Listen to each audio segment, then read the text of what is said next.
The diner on 4th Street hummed with a frantic, greasy energy, the kind of place where people came for a quick fix of cheap caffeine rather than to actually be seen.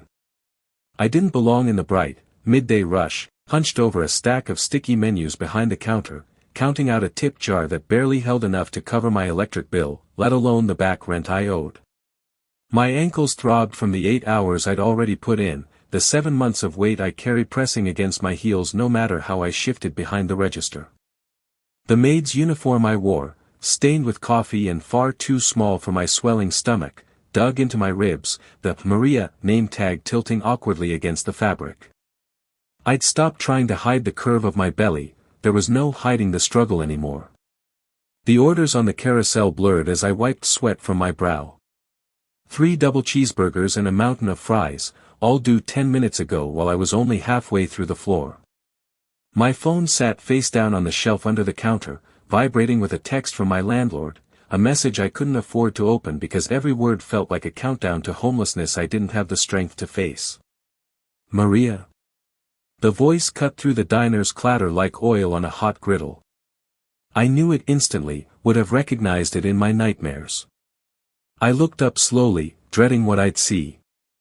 Sterling Thorne stood 3 feet from the counter, his sharp navy suit a mocking contrast to the grimy linoleum. His eyes scanned my stained uniform and my stomach with a look that started as smugness and curdled into something far more cruel. He held a formal white envelope, the word eviction stamped in red across the front. Wow. Thorne's mouth curved into a jagged, predatory smile. I see you've added even more baggage since we last spoke. I almost didn't recognize you under all that failure. My throat closed. I hadn't seen him since he'd threatened to change my locks a week ago, and I had worked double shifts ever since just to avoid this exact moment of public humiliation. The walk from the bus stop to my apartment complex felt like dragging lead through deep water. Every step sent a sharp jolt from my swollen ankles up to my spine, where the weight of 7 months of pregnancy settled with punishing gravity.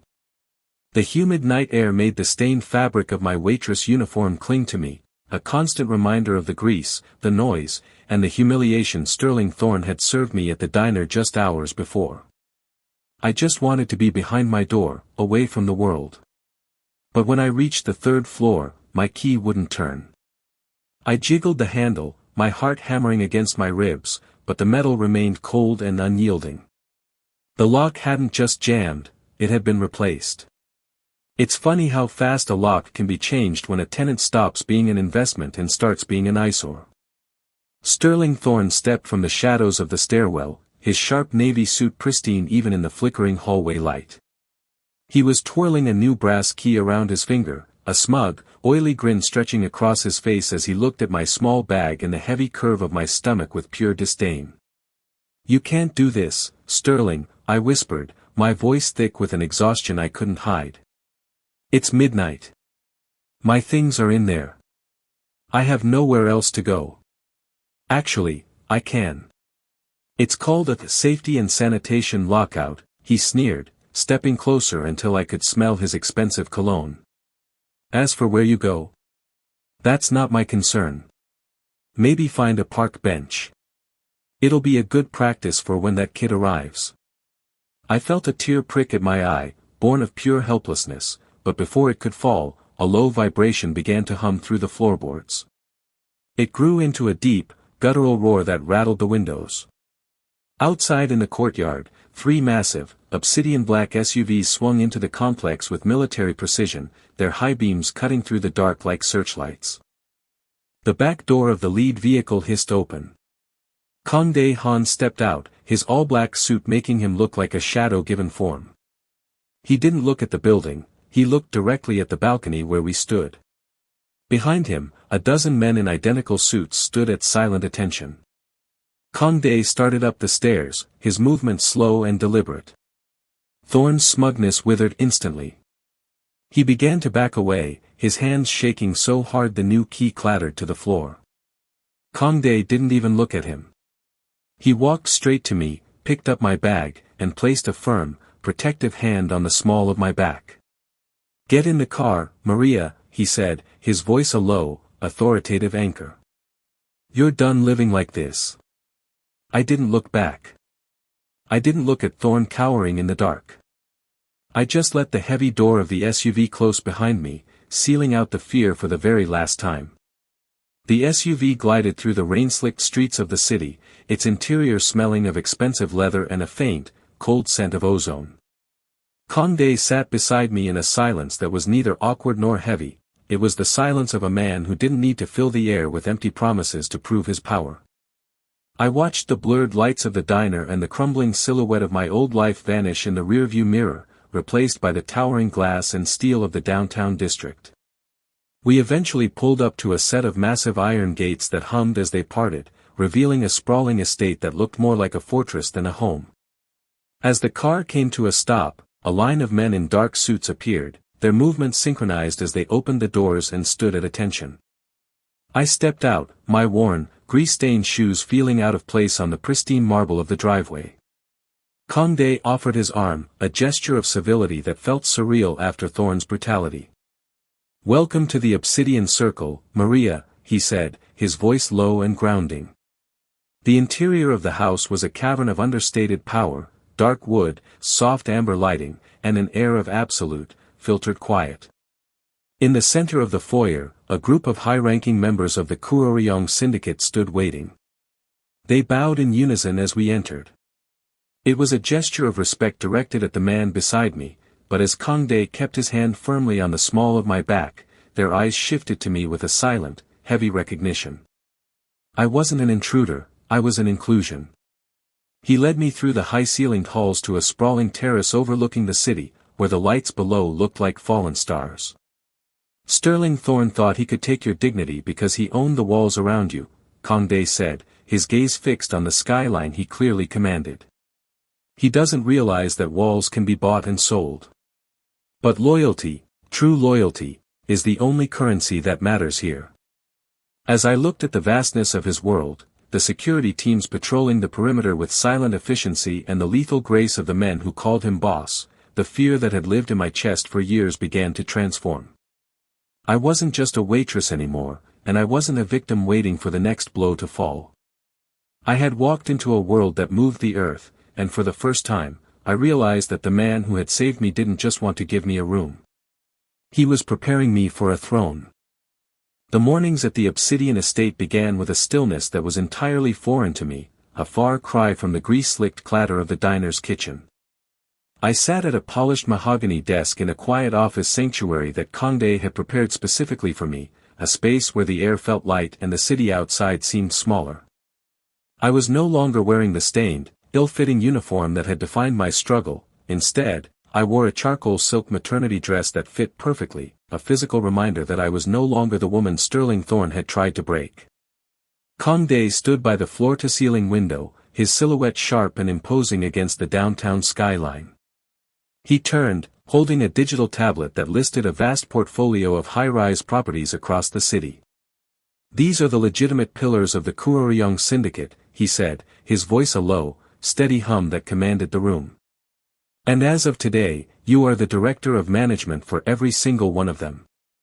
My heart skipped as I scrolled through the lists, the numbers and addresses blurring before my eyes. Kang-dae, I've spent my life taking orders, not giving them. I don't know the first thing about real estate or these kinds of contracts. "You know more than you think," he countered, walking toward me with a grace that felt both predatory and protective. He set the tablet down and looked me in the eyes. "You know what it's like to be on the other side of a door that won't open. You know how men like Sterling Thorne use fine print and intimidation to crush those they think are beneath them. That knowledge is your greatest weapon. Use it to ensure it never happens to anyone else in these buildings." He leaned over the desk, his presence a warm, immovable wall. He wasn't just giving me a job, he was handing me the power to navigate a world that had always kept me in the shadows. Over the next few hours, he sat beside me, teaching me the language of authority, how to spot an unfair clause, how to negotiate from a position of strength, and how to command a room without raising my voice. When I hesitated over a termination notice for a vendor who had been exploiting tenants, his hand covered mine, steady and grounding. Don't look at the paper as a threat, Maria, he whispered. Look at it as a boundary. You are the protector now. No one gets past you unless you allow it. By the time the sun reached its peak, I wasn't just reading numbers, I was seeing the city as a chessboard. Kang-dae remained in the room, a silent shadow in the corner, letting me lead the calls while he ensured the world outside dared not interrupt his new director. For the first time, I didn't fear the power I held, I respected it. The air in the high-end prenatal clinic was cool and smelled faintly of lavender, a stark contrast to the thick, grease-laden humidity of the diner where I'd spent so many years. I sat in the plush waiting room, my hand resting on my stomach, feeling the rhythmic thump of a life that was now shielded by more than just my own fragile hopes. For the first time, I wasn't worried about the bill or the judgment of the staff, who treated me with a level of deference I hadn't known existed for women like me. But as I stood to head toward the examination room, the heavy glass doors swung open, and a familiar, oily presence poisoned the room. Sterling Thorne looked frayed. His navy suit was wrinkled, and the smugness that usually defined him had been replaced by a jagged, desperate edge. He stepped into my path, his eyes scanning the expensive lobby with a sneer that didn't quite hide the fear lurking beneath his pupils. Quite the upgrade, Maria, he hissed, his voice low enough to stay under the receptionist's radar. But how long do you think a man like Han keeps a pet like you? Once that kid is born, you're back on the street, and I'll be waiting. He leaned in, trying to use his height to corner me against the wall, his hand reaching out as if to snatch the medical folder from my grip. In the past, I would have shrunk, would have felt the familiar weight of worthlessness crushing my lungs. Instead, I stood my ground, my eyes meeting his without flickering. I didn't need to speak because I knew I wasn't alone. From the shadows of the hallway, two men in identical black suits stepped forward. They didn't run, they moved with a synchronized, predatory grace that made the air in the clinic turn freezing. Marco, the head of my security detail, didn't even draw a weapon. He simply stepped between us, his massive frame making Thorne look like a frantic child. Mr. Thorne, Marco said, his voice a flat, emotionless drone that carried the weight of a death sentence. You are currently violating a 300-foot protection perimeter established by the Korean Syndicate. Thorne looked behind him, realizing for the first time that a black SUV was idling at the curb, and two more men were standing by the clinic exit, watching him with bored, lethal intensity. His face went pale, the bravado draining out of him until he looked as small as he had always tried to make me feel. He nearly tripped over his own feet as he scrambled toward the door, disappearing into the city he no longer controlled. I turned back to the nurse, my voice steady and my heart calm, finally understanding that the shadow behind me wasn't a threat, it was my armor. The first contraction hit like a seismic shift, a sudden, sharp tightening across my abdomen that made me gasp and grip the edge of the mahogany desk. It was still weeks before my due date, but my body had apparently decided it was done waiting. I reached for my phone with shaking hands to call Kang-dae, knowing he was in the middle of a critical meeting regarding the syndicate's expansion. He answered on the first ring, his voice cutting through my panic with an immediate, grounding focus. I'm in labor, I managed to whisper. His response was a low, steady command, stay where you are. I'm coming. True to his word, he appeared in less than 5 minutes, his sharp suit jacket still on but his eyes burning with a protective fire. The drive to the clinic was a blur of neon city lights and the rhythmic, comforting pressure of Kang-dae's hand on my back. Once we reached the private wing, the world dissolved into a flurry of hospital gowns, monitors, and the urgent voices of a medical team that moved with the same lethal precision as the obsidian circle. Through the hours of increasing pain and the roaring in my ears, Kang-dae never once moved from my side. When the doctor asked if he was the father, he didn't correct them, he simply held my hand and remained, an immovable wall against the chaos. Then, a sharp cry filled the room, high-pitched, angry, and perfect. The nurse placed the tiny, warm weight on my chest, and I felt the gravity of a new life. Kang-dae moved closer, his usual mask of stern authority shattered by a raw, unguarded reverence as he stared at the boy. He reached out, his thumb tracing a tiny, curling finger that gripped him back with instinctive strength. He looked at me, then back at the child, and in that moment, the agreement we had started with was replaced by something permanent. "He is mine," Kang-dae said, his voice dropping into a low, echoing register that carried the weight of a blood vow. "He is a son of the Kuroryong, and from this breath forward, no one will ever touch him." The evening air at the Key Biscayne estate was thick with the scent of jasmine and the distant, rhythmic pulse of the Atlantic.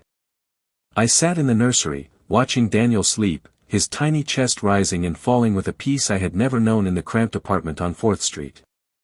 The silence of the house was absolute, a stark contrast to the clatter of the diner that still echoed in my dreams. I looked down at my hands, no longer red from dishwater, but soft, resting against the silk of a dress I could never have afforded a year ago. Kang-dae appeared in the doorway, his suit jacket discarded and his sleeves rolled up, looking less like a king and more like a man searching for home. He crossed the room with that silent, predatory grace, pausing to look at the boy with a raw, unguarded reverence. He sat in the chair beside me, his presence a warm, immovable wall that had become my only sanctuary. "I've been thinking about the future," he said, his voice a low vibration that made my pulse quicken. "About what I want to build. Not for the syndicate, but for us. For Daniel." He pulled a small velvet box from his pocket, and the air seemed to leave the room as he opened it to reveal a ring that caught the amber light of the setting sun. "I want to make this permanent. Legal. I want you to marry me." I stared at the diamond, its clarity a sharp contrast to the messy, violent world Kang-dae commanded. "Before you answer," he continued, his thumb tracing circles on my hand, "you must understand what you're choosing. Marriage to me means accepting everything, the danger, the security teams, and the fact that our lives will never be simple again." I thought about the night Thorne locked me out, the way the rain felt like the only thing I owned. I thought about the obsidian circle standing guard over my son's cradle. My life had stopped being simple the moment Thorne mocked my pregnancy in that diner. "Everything since that day has been complicated and scary," I whispered, squeezing his hand. "But it's been better than anything I had before. So yes, Kang-dae. I'll marry you." He pulled me into his lap, his kiss a vow that sealed our fates in a world where love was the only true protection. Sterling Thorne sat in the suffocating silence of a dim, windowless office, the wreckage of his empire strewn across the desk in the form of foreclosure notices and frozen account statements. The navy suit he wore, once a symbol of his untouchable authority, now felt like a shroud. Kang-dae's business moves had been surgical, a series of aggressive acquisitions and legal maneuvers that had systematically stripped Thorne of every property, every asset, and every shred of dignity he had once used to terrorize his tenants. He was a man with no land, no leverage, and no future. The waitress he had tried to cast onto the street was now the director of the very portfolio that had once been his. The rage that had been festering since the diner finally curdled into a suicidal, toxic desperation. He didn't want his buildings back anymore, he wanted a blood debt paid in full. He reached for his phone, dialing a number that connected him to the darkest corners of the city's underground, men who didn't care for syndicate protocols, men who only understood the language of currency and cruelty. Across the city, the Key Biscayne estate was a sanctuary of ivory silk and deceptive peace. We had said our vows under the salt spray of the Atlantic, a quiet ceremony where the only witnesses were the crashing waves and the men of the obsidian circle who now called me family. I stood by the floor-to-ceiling windows of the master suite, the heavy platinum band on my finger a weight of absolute promise. I was no longer Maria the waitress, I was Maria Han, and I was protected. Kang-dae had been called away briefly to oversee the final signatures that would finalize Thorne's bankruptcy, leaving the house in the care of Marco and an elite security detail. But the silence was an illusion. Outside, beyond the reinforced gates and the manicured lawns, the wolves Thorne had hired were moving through the shadows with predatory intent. The first sign of the breach wasn't a shout or a gunshot, but the sudden, jarring cut of the power. The soft amber glow of the nursery died instantly, plunging the estate into a terrifying, total darkness. My heart hammered against my ribs as the high-pitched wail of the backup alarm began to scream through the halls. I didn't cower. I reached for the hidden compartment Kang-dae had shown me, my fingers closing around the cold metal of a weapon. Thorne's final act of spite had arrived, but he had forgotten one thing: a woman protecting her family is more dangerous than any syndicate. The darkness in the nursery wasn't empty, it was heavy with the sudden, metallic tang of fear. Daniel whimpered in his crib, a small, fragile sound that cut through the silence like a siren. I didn't reach for a light switch, the power lines had been cut. Instead, I moved with a cold, practiced efficiency, scooping my son from his crib and holding him against my chest while moving toward the door. I remembered the security protocols Kang-dae had insisted on, the lessons in situational awareness and protection that had seemed like a different language until this very second. "Mrs. Han, stay in the nursery," Marco's voice barked from the hallway, urgent but controlled. "Lock the door." I turned the lock with shaking hands as wood splintered elsewhere in the house, the sound of intruders forcing their way in. Through the floor, I could hear shouting and the heavy scrape of furniture, and then a voice that made my blood run cold: Sterling Thorne. He wasn't just a landlord anymore, he was a predator claiming he had come to take what was his. I positioned myself deliberately between the door and my son, my fingers closing around a heavy object I could use as a weapon. I wasn't the scared woman from the diner anymore, I was a mother under protection. When the doorknob rattled violently and the frame began to give way, I pulled out my phone, recording every threat and every slurred word of Thorne's desperate malice. The door burst open, and Thorne stumbled through, his face flushed and furious, brandishing a weapon. But before he could take a single step toward us, Marco appeared behind him. With professional precision, the security team neutralized him, forcing the man who had tried to ruin my life face down onto the carpet. I stood tall, holding Daniel close, as the sound of police sirens began to wail in the distance. When Kang-dae finally burst into the room, his face pale with a terror I'd never seen, I looked at him with a strength I had earned. I had protected our son. Thorne was headed to prison, and for the first time in my life, I was truly, untouchably safe. The morning sun draped itself across the marble floors of the Obsidian Circle's main office, but for Sterling Thorne, the light was only a spotlight on his total ruin. He sat across from me in a stark, cold conference room, his navy suit now tattered and gray with the dust of his failed desperation. He looked at me with bloodshot eyes, but for the first time, he didn't see a waitress he could exploit, he saw the director of the very portfolio that had once been his weapon. Kang-dae Han stood behind me, a silent, immovable shadow whose influence had surgically dismantled Thorne's empire piece by piece until nothing remained but a mountain of debt and a trail of criminal charges. I reached into my briefcase and pulled out a single, heavy sheet of cream paper. It wasn't a plea or a settlement, it was a formal eviction notice for every remaining property Thorne owned, now fully acquired by the Korean syndicate. I slid the document across the table with a steady hand, my movements economical and precise.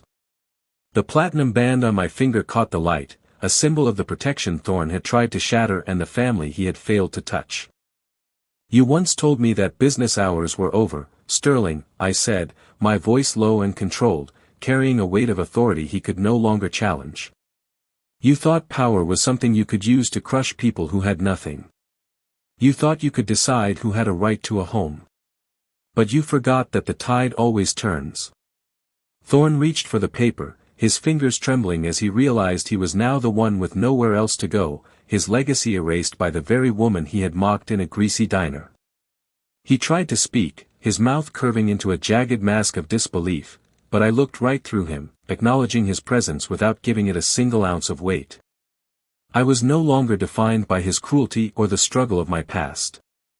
I was Maria Han, and as I walked out of the room with Kang-dae at my side, I knew that the only thing Thorne had left was the silence of a life he had destroyed. We stepped into the daylight, leaving the ghost of his arrogance behind, and moved toward a future that was finally, untouchably our own.